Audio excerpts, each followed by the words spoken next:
પ્રધાનમંત્રી નરેન્દ્ર મોદીએ વીર બાળ દિવસમાં ભાગ લીધો અને સુપોષિત પંચાયત અભિયાનનો પ્રારંભ કર્યો। પ્રધાનમંત્રી નરેન્દ્ર મોદીએ નવી દિલ્હીના ભારત મંડપમાં વીર બાળ દિવસ કાર્યક્રમમાં ભાગ લીધો, જે ગુરુ ગોવિંદ સિંહના પુત્રો સાહિબજાદાઓની વીરતા અને બલિદાનને સમર્પિત છે। આ ઇવેન્ટ હવે તેના 3જા વર્ષમાં ભારતીય ઇતિહાસના યુવા વીરોની વીરતા અને સાહસને સન્માનિત કરવા માટે એક મહત્વપૂર્ણ પ્રસંગ બની ગયું છે।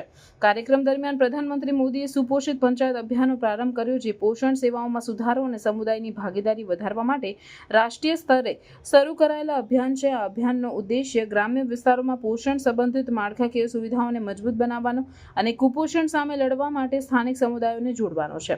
તેમના ભાષણમાં પ્રધાનમંત્રી મોદીએ સાહિબજાદાઓના બલિદાનને યાદ કરવાની મહત્વતા પર ભાર મૂક્યો, જેમણે નાની ઉંમરે પણ એડવર્સિટી સામે અપ્રતિમ વીરતા દર્શાવી। તેમણે જણાવ્યું કે તેમની વીરતાની કથાઓ આજના યુવાનોને વીરતા અને દેશભક્તિના મૂલ્યો જાળવવા માટે પ્રેરણા આપવી જોઈએ। સુપોષિત પંચાયત અભિયાનનો ઉદ્દેશ્ય પોષણ સેવાઓને ગ્રાસરૂટ સ્તરે પહોંચાડવા માટે મજબૂત માળખું બનાવવાનો છે।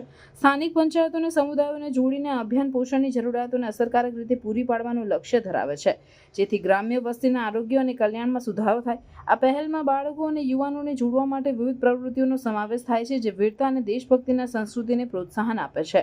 આ ઇવેન્ટમાં 17 બાળકોએ ભાગ લીધો, જેમને વીર બાળ પુરસ્કારો એનાયત કરવામાં આવ્યા હતા, જેમણે વીરતા, નવીનતા, વિજ્ઞાન અને ટેકનોલોજી, રમતગમત અને કલા જેવા ક્ષેત્રોમાં સિદ્ધિ હાંસલ કરી હતી।